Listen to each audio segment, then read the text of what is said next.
மனிதனை நீ அரசியலை விட்டு போ, உனக்கு அரசியலுக்கு எந்த தகுதியும் கிடையாது என்று சொல்வதற்கு யாருக்குமே அதிகாரம் கிடையாது.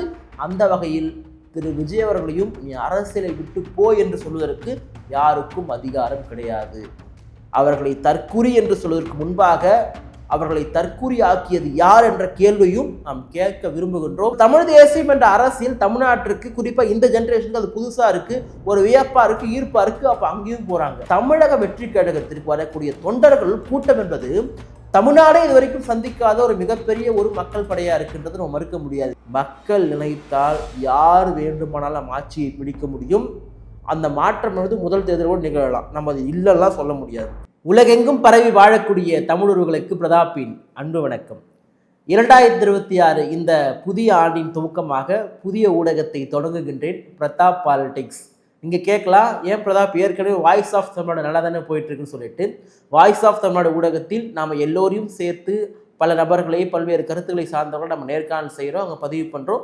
உலகத் தமிழர்கள் நீங்கள் நல்லாவே எனக்கு ஆதரவு கொடுத்துருந்தீங்க. இந்த பிரதாப் பாலிடிக்ஸ் என்ற ஒரு சேனல் என்னுடைய ஒரு பர்சனலாக குறிப்பாக நான் நம்புகின்ற உண்மையை, நான் நினைக்கின்ற சில நீதிகளை உங்களிடம் பகிர்ந்து கொள்ள விரும்புகிறேன். ஸோ இந்த ஊடகத்தையுமே நீங்கள் ஆதரிப்பில் என்று நம்புகின்றேன். இந்த 2026 தேர்தல் களம் குறிப்பாக தமிழ்நாடு இதுவரை கண்டிராத ஒரு 4 முனை போட்டியை சந்திக்க போகின்றது. ஒரு பக்கம் திமுக அதிகார பலம், பணபலம், அதுக்கப்புறம் அவங்க சொல்லுகின்ற அந்த படைபலம், கூட்டணி பலம், இதெல்லாமே வைத்துக்கொண்டு நாங்கள் தான் திருப்பியும் ஆட்சி அமைக்க போகிறோன்னு ஒரு புறம். அதே மாதிரி அவங்களுக்கு எதிர்த்தரப்பாக இன்றைக்கு தமிழ்நாட்டினுடைய எதிர்கட்சியாக இருக்கக்கூடிய அதிமுக பாஜக உள்ள வச்சிருக்கிறதுனால நாங்களும் பெரிய பலம்தான், நாங்கள் 2 பேரும் போதும் திமுக வீழ்த்துறதுக்குன்னு சொல்லிட்டு இவங்க ஒரு புறம் இருக்கிறாங்க. அதே போல் நாம் தமிழ் கட்சி தொடங்கப்பட்ட காலம் முதற்கொண்டு அண்ணன் சீமானவர்கள் சொன்னது போல் இதுவரையும் கூட்டணியை வைக்காமல் அவங்க தொடர்ந்து வராங்க. 1.1 இன்றைக்கு 8 விழுக்காடு வந்திருக்காங்க. ஒரு அங்கீகரிக்கப்பட்ட ஒரு மாநில கட்சியாக, யாருடைய ஆதரவுமே இல்லாமல் ஒரு அங்கீகரிக்கப்பட்ட மாநில கட்சியாக மாறி இருக்காங்க. மறுபுறம் தமிழக வெற்றி கழகம் அதனுடைய தலைவர் திரு விஜய் அவர்கள் தமிழ் சினிமாவில் இன்றைக்கும் உச்ச நட்சத்திரம், ஒரு நிஜமான ஒரு சூப்பர் ஸ்டார் அப்படின்னு சொல்லக்கூடிய அளவுக்கு இருக்கக்கூடிய ஒரு நபர். எனக்கு தெரிஞ்சு பெரிய அளவிலான வெறுப்பை தமிழ் சினிமாவில் சம்பாதிக்காதவர். குறிப்பாக இந்த குடும்ப ஆடியன்ஸ்லாம் பார்த்தீங்கன்னா திரு விஜய் அவர்களுடைய படத்தை விரும்பி பார்க்கக்கூடியவர்கள். திரு விஜய் அவர்கள் அப்படின்னு சொன்னால் தமிழ்நாட்டில் எந்த விஜய் யாரும் கேட்க போகிறது கிடையாது. ஏன்னா அந்த அளவுக்கு மிகப்பெரிய ஒரு பாப்புலாரிட்டி, ஒரு புகழ் வெளிச்சம், அதே போல் தமிழக மக்களுடைய அன்பையுமே திரு விஜய் அவர்கள் பெற்றிருக்காருன்றதை நம்ம பார்க்க முடியுது. ஏன்னா இப்போது பொதுவாகவே ஒரு சினிமா அப்படின்னு கேட்டால் ஒரு எவர்கிரீன் சினிமா. இப்போ எந்த நடிகர் நடித்தாலுமே எல்லாருமே பார்க்க மாட்டாங்க. இப்போ உதாரணத்துக்கு நான் ரஜினிகாந்த் அவர்களுடைய எல்லா படங்களுமே பார்ப்பேன். ஏன்னு கேட்டால் அவருடைய படங்கள் எல்லாமே பார்த்தீங்கன்னா ரொம்ப நெருக்கமாக, மக்களுக்கு நெருக்கமாக, ஒரு குடும்ப வாழ்வியல் கூட பார்த்தீங்கன்னா ரொம்ப ஆடம்பரமாக இல்லாமல் நம்மை சார்ந்தவர்கள் போல ஒரு எளிய மனிதர்களுடைய கதாபாத்திரங்களை பிரதிபலிச்சிருந்தார் திரு ரஜினிகாந்த் அவர்கள். அதே போல் திரு விஜய் அவர்களும் பார்த்தீங்கன்னா எளிய மனிதர்களுடைய வாழ்வியலை, அந்த கதாபாத்திரங்களை, இப்போ நம்மளேருந்து ஒருத்தர் நடிக்க போனால் எப்படி இருக்கும்ப்பா, இவர் நம்மள மாதிரி இருக்காருப்பா பார்க்குறதுக்கு, நம்ம அண்ணன் மாதிரி இருக்காரு, நம்ம தம்பி மாதிரி இருக்காருன்னு சொல்கிறதுக்கு அந்த அளவுக்கு பார்த்தீங்கன்னா நம்ம தமிழ் முகத்தினுடைய சாயலை அப்படியே பெற்றுக்கக்கூடியவர் திரு விஜய் அவர்கள். ஸோ அவருடைய படங்கள் விரும்பாதவர்கள் யாருமே கிடையாது. ஸோ இந்த வகையில் தான் இன்றைக்கு விஜய் அவர்கள் அந்த தமிழக மக்களுடைய ஒட்டுமொத்த அன்பையும் பெற்றிருந்த ஒரு நபராக இருந்தார். அவர் நமக்கு தெரியும், ஆரம்பத்திலிருந்தே குறிப்பாக அவர் அரசியலுக்கு வருவார், ஒரு கட்சியை தொடங்குவார் என்று எல்லாருக்குமே தெரியும். குறிப்பாக அரசியலில் பயணிக்கக்கூடிய, அரசியலை உற்று நோக்கக்கூடிய நம்மை போன்றவர்களுக்கு திரு விஜய் அவர்கள் நிச்சயமாக அரசியல் கட்சியை தொடங்குவார்னு தெரியும்.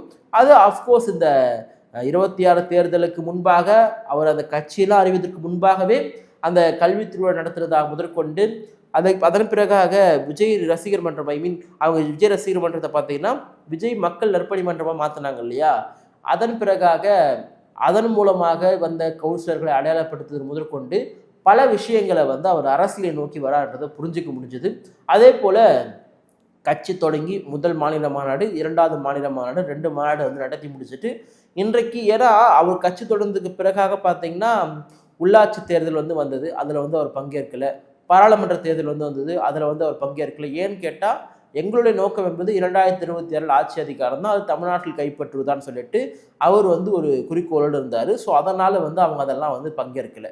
இப்போது இந்த இடத்துல திரு விஜய் அவர்கள் 26 பங்கேற்க போகிறார் என்பதை அறிவிச்சிட்டாரு. அதே போல் 234 தொகுதியிலுமே தமிழக வெற்றி கழகத்தின் சார்பாகவோ அல்லது தமிழக வெற்றி கழகத்தினுடைய ஆதரவு பெற்றவர்களுடைய சார்பாகவோ போட்டியிட போகிறாங்க. எனக்கு தெரிஞ்சு இதுவரைக்கும் தமிழக வெற்றி கழகத்துக்கு எந்த கூட்டணியுமே வராமல் இருந்தாலும் காங்கிரஸ் கட்சி தமிழக வெற்றி கழகத்துக்கு வருவதை விரும்புகிறார்கள் ஒரு சில பேர். தமிழ்நாட்டில் ஒரு குறிப்பிட்ட சில பேரை தவிர மற்றவர்கள் விரும்புகிறார்கள். என்ன கேட்டால், இன்றைக்கு திமுக கூட காங்கிரஸ் வந்து இருக்கிறதுல என்ன பண்ணுவாங்க, அதிகபட்சமாக ஒரு 20 சீட்டு 15 சீட்டு வரைக்கும் தான் கொடுப்பாங்க. ஆனால் அவங்க வந்து ஏன் நமக்கு வந்து நம்ம தமிழ்நாட்டையே ஆண்ட கட்சியாச்சு, நமக்கு இந்த திமுக வந்து கிள்ளி தானே தராங்க, அள்ளி தரமாட்டுறாங்கன்னு சொல்லிட்டு கேட்குறாங்க. நம்ம என்ன சொல்கிறோன்னா, உங்களுக்காவது நீங்கள் கிள்ளி தராங்கன்னு சொல்கிறீங்க, மற்ற கூட்டணி கட்சிகள்லாம் மிச்ச மீதி கொடுத்துட்டு இருக்காங்க. ஏன்னா அந்த அளவுக்கு கூட்டணி கட்சிகளை வஞ்சிக்கக்கூடிய ஒரு கட்சியாக திராவிட முன்னேற்ற கழகம் இருந்து கொண்டிருக்கிறது என்பது நம்ம எல்லாருக்குமே தெரிந்த ஒன்று தான். இப்போ இந்த ஒரு நிலையில திரு விஜய் அவர்களுடைய கட்சியிலும் தமிழக வெற்றி கழகத்திலும் காங்கிரஸ் கட்சி தன்னை இணைத்து கொள்ள விரும்புகின்றது, பல தலைவர்கள் விரும்புகிறார்கள். இப்போ ஒரு முக்கியமான விஷயத்தை நான் உங்ககிட்ட பேச போறேன். என்னன்னா, இப்போ தமிழக வெற்றி கழகத்தின் மீது விமர்சனங்கள் எல்லோரும் வைத்தது போல நாமே வைத்தோம், நமக்கு அதில் மாற்று கருத்துலாம் கிடையாது. ஆனால் இந்த தற்கூரி அப்படின்னு ஒரு வார்த்தை இருக்கு இல்லையா, அந்த தற்கூரின்ற வார்த்தையை நானுமே வந்து பயன்படுத்தியிருக்கிறேன், இல்லைலாம் சொல்ல. ஆனால் அதன் பிறகாக நாம் எப்படி ஒரு குறிப்பிட்ட அல்லது அந்த கட்சிக்கு செல்லக்கூடிய நம்ம தற்கூரின்னு சொல்ல முடியும்னு சொல்லிட்டு எனக்கு ஒரு நியாயமான ஒரு கேள்வி வந்துச்சு. நம்ம வந்து பயன்படுத்தியிருக்கோன்னா விமர்சனம் பண்ணுற ரீதியாக நம்ம பயன்படுத்தியிருக்கலாம், அது இல்லைலாம் மறுக்கல. ஆனால் இன்றைக்கு அப்படிப்பட்ட தமிழக வெற்றி கழகத்தில் போகக்கூடிய அத்தனை பேருமே நம்ம தற்கூரிகள் என்று சொல்வது நியாயமாக இருக்காது என்பதையும் அதே பிரதாப் ஆகிய நான் சொல்ல விரும்புகின்றேன். ஏன்னு கேட்டால், இப்போ சரி நம்ம தற்கூரின்னு சொல்லிட்டோம், அவங்கள தற்கூரியா நீ வச்சுட்டு இருந்தாங்கல்ல, அதுக்கு யார் பொறுப்பேற்கிறது, இதுதான் நம்ம கேட்க விரும்புகிறோம். அப்போது ஒருத்தனை அரசியல் ஒருத்தர் தெரியலன்னு சொல்லிட்டு நம்ம கிண்டல் பண்ணுறோம், கேலி பண்ணுறோம். அரசியல் தெரியாத சமுதாயத்தை உருவாக்கிய பிழை நம்மை ஆண்டவர்களையே சாரும், நம்மை சார்ந்தவர்களையே சாரும். இங்கே நமக்கான பிரதிநிதிகள் இவர்கள் தான் சொல்லிட்டு வச்சுருக்கோம் இல்லையா, இவர்கள் தான் சாரும். அப்போது தற்கூரிய அரசியல் என்பதை இனி தவிர்க்க வேண்டும் என்பதை நான் விரும்புகின்றேன். அதையுமே இந்த ஊடகத்தின் மூலமாக உங்களோட நான் பகிர்ந்து கொள்ள விரும்புகிறேன். அதே போல் திரு விஜய் அவர்களுடைய அரசியல் வருகை எதிர்க்க வேண்டுமான்னு கேட்டால் நிச்சயமாக கிடையாதுங்க. ஏன்னு கேட்டால், ஒருத்தருடைய அரசியல் நமக்கு பிடிக்கலன்னா விமர்சனம் பண்ணலாம். இப்போ தமிழக வெற்றி கழகத்தில் சில குறைகள் இருக்கா, திரு விஜய் அவர்களுடைய செயல்பாடுகளில் சில குறைகள் இருக்கா, விமர்சனம் பண்ணுங்க, யாரும் வேணான்னே சொல்லலாம். ஆனால் ஒரு மனிதனை நீ அரசியலை விட்டு போ, உனக்கு அரசியலுக்கு எந்த தகுதியும் கிடையாது என்று சொல்வதற்கு யாருக்குமே அதிகாரம் கிடையாது. அந்த வகையில் திரு விஜய் அவர்களையும் நீ அரசியலை விட்டு போ என்று சொல்வதற்கு யாருக்கும் அதிகாரம் கிடையாது. அவர்களை தற்குறி என்று சொல்வதற்கு முன்பாக அவர்களை தற்குறி ஆக்கியது யார் என்ற கேள்வியும் நாம் கேட்க விரும்புகின்றோம். அதனால் இந்த 2026 தேர்தல் என்பது உண்மையாகவே தமிழகத்தில் மிகப்பெரிய ஒரு மாற்றத்திற்கான தேர்தலாக இருக்க போகின்றது. நிச்சயமாக இந்த ஆட்சியை தொடர வேண்டும் என்பதில் எனக்கு எந்தவித உடன்பாடும் கிடையாது. ஆட்சி மாற்றம் நிகழ வேண்டும் என்பதை நான் விரும்புகின்றேன், நீங்களும் விரும்புகிறீர்கள் என்று சொன்னால் அந்த மாற்றத்தை நாம் அனைவரும் சேர்ந்து கொடுப்போம். இப்போ தமிழக வெற்றி கழகம் ஆட்சி அமைக்குமான்றது அடுத்த ஒரு கொஸ்டின் வரும். ஏன்னா இன்றைக்கு திமுகவிற்கு மாற்றாக தான் பல கட்சி தோன்றினாங்க, திமுகவை வெறுத்து பல கட்சி தோன்றிக்கப்பட்டது. திமுகன்ற ஒரு கட்சி எதிர்த்து தான் அதிமுக மதிமுக போன்ற கட்சிகளும், அதன் பிறகு அதே திராவிடம் என்ற கொள்கையின் பின்பற்றி இங்கே வந்து தேமுதிக போன்ற கட்சிகளும் தோற்றுவிக்கப்பட்டது. அதன் பிறகாக தமிழ் தேசியம் என்ற ஒரு அரசியலை நான் சீமான் உள்ள கொண்டு வராரு. அப்போ தமிழ் தேசியம் என்ற அரசியல் தமிழ்நாட்டிற்கு குறிப்பாக இந்த ஜென்ரேஷனுக்கு அது புதுசாக இருக்குது, ஒரு வியப்பாக இருக்குது, ஈர்ப்பாக இருக்குது. அப்போ அங்கேயும் போகிறாங்க. அங்கே போனதுனால தான் 1.1 8 விழுக்காடு வராங்க. ஆனால் இன்றைக்கு தமிழக வெற்றி கழகத்திற்கு வரக்கூடிய தொண்டர்கள் கூட்டம் என்பது தமிழ்நாடே இது வரைக்கும் சந்திக்காத ஒரு மிகப்பெரிய ஒரு மக்கள் படையாக இருக்கின்றது நம்ம மறுக்க முடியாது. ஏன்னு கேட்டால், நான் ஏற்கனவே சொன்ன மாதிரி திரு விஜய் என்கின்ற அந்த முகம், அந்த பிம்பம் தமிழ்நாடு முழுக்க போய் சென்றடைந்திருக்கின்றது. அதனால் அவருடைய ஈர்ப்பினால் பல லட்சம் பேர் அவரை பார்க்க வராங்க. அப்போ இத்தனை லட்சம் பேர் தமிழ்நாட்டிற்கு இதற்கு முன்பாக வேறு யாராவது அரசியல் கட்சிக்கு வந்திருக்கிறார்கள் என்று சொன்னால் அது கொஞ்சம் நமக்கு வந்து ஒரு ஞாபகத்தில் வைத்து பார்த்தால் நமக்கு தெரிஞ்சு திரு விஜயகாந்த் அவர்களுடைய அரசியல் வருகிற போது ஃபுட்டேஜில் நம்ம பார்க்குறோம், கிட்டத்தட்ட வந்து கூட்டம் இருக்கிறது. ஆனால் இவ்வளோ பெரிய கூட்டம் இருக்கான்னு சொல்லிட்டு தெரியல. எம்ஜிஆர் அவர்களுக்கு வந்தாங்கன்னு சொல்கிறாங்க, ஆனால் அதை நான் பார்த்தது கிடையாது, அதற்கேற்ற காணொலிகளோ புகைப்படங்களோ நான் பார்த்தது கிடையாது. ஆனால் இப்போது திரு விஜய் அவர்களுக்கு அப்படிப்பட்ட ஒரு பெரும் கூட்டம் வருவதை நாம் பார்க்குறோம். சரி, கூட்டம் மட்டுமே ஓட்டா மாறிடுமான்னு கேட்டால் ஏன் மாறாதுன்னு ஒரு கேள்வி, எப்படிங்க மாறும்னு ஒரு கேள்வி இருக்குது. சரி, இந்த கூட்டங்கள் எல்லாம் வாக்குகளாக மாறினால் விஜய் அவர்கள் இப்ப இருக்கிற சொல்ல ஆட்சியை பிடிப்பாரா என்று சொன்னால், இன்றைக்கு திமுகவிற்கு எதிர்ப்பான மனநிலை என்பது தமிழ்நாட்டில் எல்லோர் மத்தியிலும் உருவாகி இருக்கிறது. குறிப்பாக அந்த கூட்டணி கட்சியில் உருவாகி இருக்கு. மதிமுகவோட நடைப்பயணம் வைக்கிறாங்க. மதிமுக நடைப்பயணத்துக்கு காங்கிரஸ் போல, எல்லா கூட்டணி கட்சி போயிருக்கு, முதலமைச்சரும் போயிருக்காரு, இவங்க போல. காங்கிரஸ் ஏன்னு கேட்டா, ஏங்க நாங்க போலைங்க அப்படின்னு சொல்லு பிறந்தைக்கு சொல்றாரு. நாங்க போல ஏன்னு கேட்டா எங்களுக்கு போக பிடிக்கல, நாங்க போலன்றாரு. அப்போ கூட்டணி கட்சிகளே இந்த திமுகவையும் அது திமுகவோட கூட்டணி கட்சிகளுடைய கூட்டணிகளுக்குள்ளே சண்டை வருது. அதனால தான் நான் சொல்லு பிறந்தைக்கு இது போல சொல்றாரு. அப்போ இன்றைக்கு ஒரு மாற்று அரசின் ஒரு மாற்றம் என்பதை மக்கள் விரும்ப தொடங்கி இருக்கிறார்கள். அதனால் நான் திருப்பவும் தெளிவாக என்ன சொல்றேன்னா, மாற்றம் என்று சொல்லக்கூடியவர்கள் இன்றைக்கு 2 பேர் தான். ஒருத்தர் அண்ணன் சீமான், ஒருத்தர் அண்ணன் விஜய். அப்போ இன்றைக்கு தமிழக மக்களுடைய பெருவாரியான ஆதரவு யாருக்கிட்ட இருக்கு?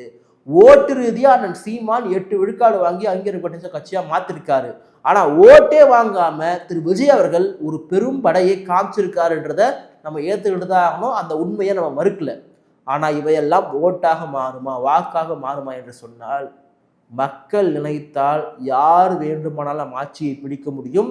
அந்த மாற்றம் வந்து முதல் தேர்தலோடு நிகழலாம். நம்ம அது இல்லைலாம் சொல்ல முடியாது.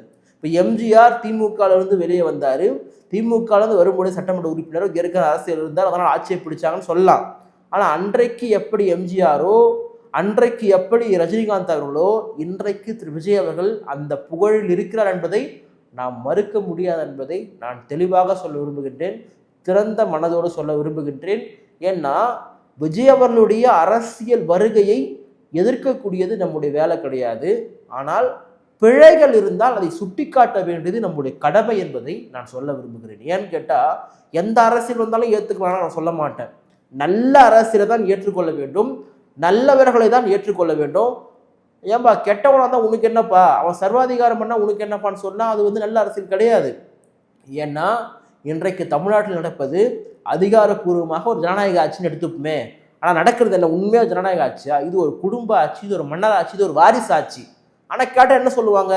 அது எப்படி சொல்லலாம், எல்லாரும் ஓட்டு போட்டதுன்னு அந்த ஓட்டு போட்டு தான் வந்தாங்க. ஆனால் இங்கே திணிக்கப்பட்டிருக்கிறது. ஸ்டாலின் அவர்களுக்கு முதலமைச்சரான ஓட்டு போட்டாங்க, உதயநிதி அவர்களுக்கு துணை முதலமைச்சரான யாருன்னா ஓட்டு போட்டாங்களா? இன்னைக்கு ஒரு செயல் முதலமைச்சராக யார் இருந்து கொண்டிருக்கிறார் என்பதை தமிழக மக்கள் சிந்தித்து பார்க்க வேண்டும். அப்போ இந்த 2026 தேர்தல் என்பது ஒரு மாற்றத்திற்கான தேர்தல். அந்த மாற்றத்தை தமிழர்கள் நாம் அனைவரும் சேர்ந்து உருவாக்குவோம். ஆட்சி மாற்றத்திற்கு வழிவகுப்போம். மீண்டும் அடுத்த காணொலியில் உங்களை சந்திக்கிறேன். நன்றி, வணக்கம்.